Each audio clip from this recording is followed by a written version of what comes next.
যেগুলো ছিল সম্পূর্ণ কাইটের সমান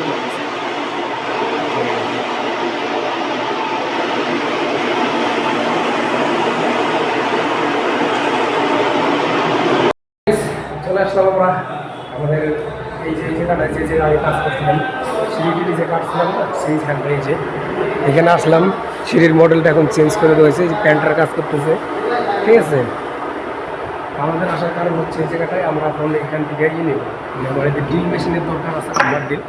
সেই হামার ড্রিলটা নিয়ে যাবো আমরা সেই দূরের সাইডে খারাপ কম যাবো, এর জন্য আসা। চলো তাহলে চলে যাবো। গ্রানাইট লেভেলিং চলতেছে, লেভেলিং মানে উঁচা নিচা যেগুলো ছিল সম্পূর্ণ কাইটের সমান করতেছে।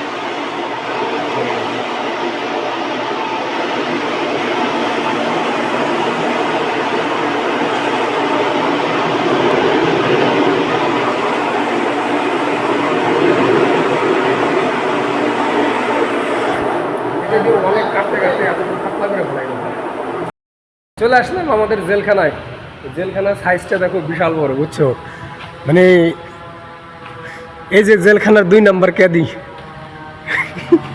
মানে এখন এই জায়গায় আমাদের একটা জিনিস করতে হবে কি, এই যে মালগুলো আছে এইগুলা, এই মালগুলো ফিটিং করতে হবে 18 পিস ফিটিং করবো। আর ওই পিছনে মানে 4 সাইডে যে বেড়াগুলো আছে, বেড়াগুলায় জায়গায় জায়গায় মানে 9 পিস কাম্বি লাগাতে হবে পাইপের ভিতরে। এই হচ্ছে কাজ। তারপর আজকে দোকান সব বন্ধ, দেখা যাক কতদূর কি হয়, তারপর হবে কিছু। গাইস এই যে এই পাইপগুলা কাইটে কেটে এরকম ভুজ বানাইতেছি, মানে এই মালটা আছে না, এই যে এরকম পাইপের ভিতরে ঢুকাইতে হবে আর কি।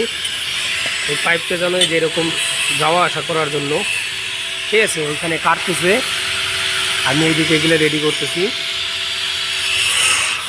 তারপরে এগুলো ফিটিং করতে হবে। রেডি করে নেব। তো গাইস এই যে মালগুলো দেখতেছো, এটা অ্যাঙ্গেল কেটে বানাইলাম। এটা অ্যাঙ্গেল কেটে বানানোর কারণে যে ওই মালগুলো এই যে ফিটিং করলাম, ঠিক আছে।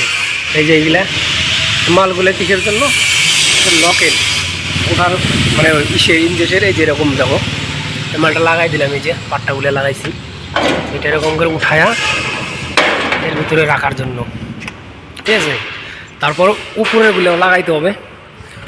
উপরের গুলা মানে এক একটা গরম গুলা হইতেছে 2.5 ফুট করে লম্বা, এগুলো তো 2 ফুট, আর উপরেরটা লাগাবো 2.5 ফুট।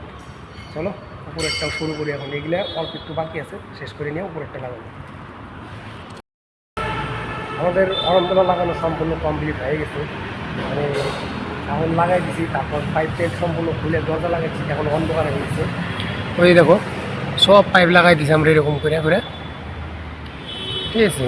ওই যে মালগুলা সব লাগাই দিছি, এখন শুধু ওই জায়গায় কাম্বি লাগানো বাকি আছে, মানে কাম্বিতে ওয়েল্ডিং মারাটা বাকি। ওটা মারতেছে, ওটা মারা হলেই চলে যাবো। যে মেশিনপত্র সব গুছানো হয়ে গেছে আমার, কারণ টাইম বহুত হয়েছে, 6টা পার হয়ে গেছে। এখন যাবো ওই জায়গার থেকে, আজকে মেশিন টেশিন সব নিয়ে যেতে হবে, কালকে অন্য আর একটা জায়গায় যাবো। চলো যাই, আজকের মতো এই জায়গায় সমাপ্ত করি, ঠিক আছে। আমাদের কাজ শেষ, এখন মানে ইমার্জেন্সিভাবে যাইতে হবে আমাদের।